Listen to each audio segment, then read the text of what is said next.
گو الحمد للہ رب العالمین والعاقبۃ للمتقین الصلاۃ والسلام علی سید الانبیاء والمرسلین اما بعد فاعوذ باللہ من الشیطان الرجیم بسم اللہ الرحمن الرحیم ان اللہ وملائکتہ یصلون علی النبی یا ایہا الذین آمنوا صلوا علیہ وسلموا تسلیما الصلاۃ والسلام علیک یا سیدی یا رسول اللہ وعلى آلك وصحبك يا سيدي يا حبيب الله الصلاة والسلام عليك يا سيدي يا نبي الله وعلى آلك وصحبك يا سيدي يا نور الله۔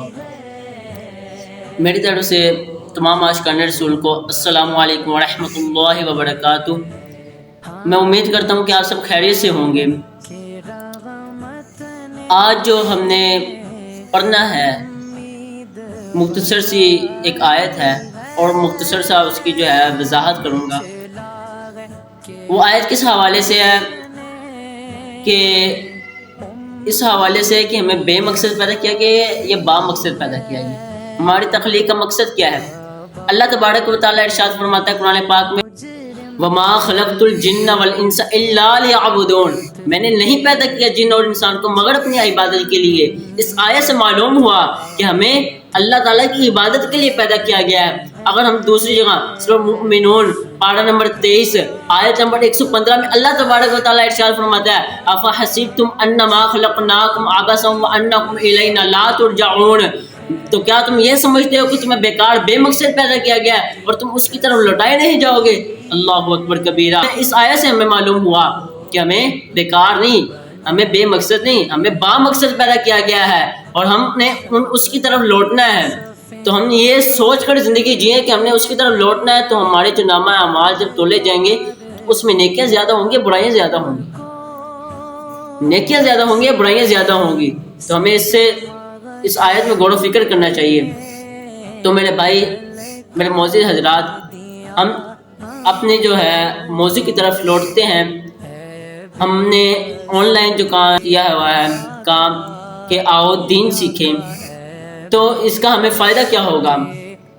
ہمیں اس کا یہ فائدہ ہوگا کہ ہمیں اگر ناپاک ہیں ہم تو غسل ہم پر فرض ہوا ہے، تو ہمیں کیسے پتہ چلے گا ہم پر غسل فرض ہوا ہے؟ اور ہمیں پتہ چل گیا ہے تو ہمیں طریقہ نہیں آتا غسل کرنے کا، تو اگر غسل کرنے کا طریقہ آتا ہے تو کئی ایسی غلطیاں بھی ہو جاتی ہیں بیچ میں۔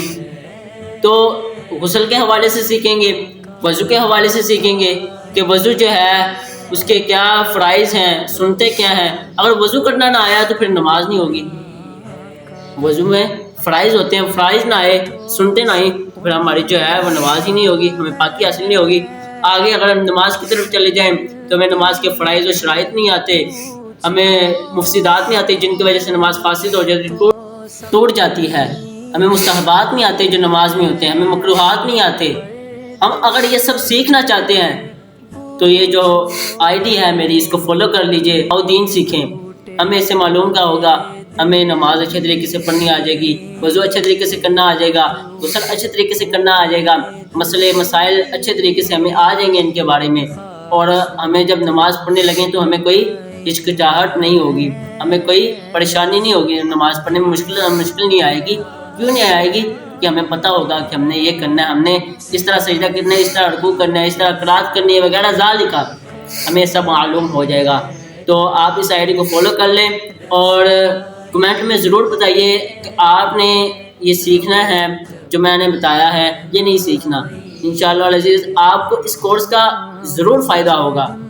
تو دعا ہے اللہ تبارک و تعالیٰ سے جو ہم نے سنا ہے اس پر عمل کر کے اسے دوسروں تک پہنچانے کی توفیق عطا فرمائے۔ آمین بجاہ النبی الامین وصلی اللہ تعالی علیہ وسلم۔ جزاکم اللہ خیرا۔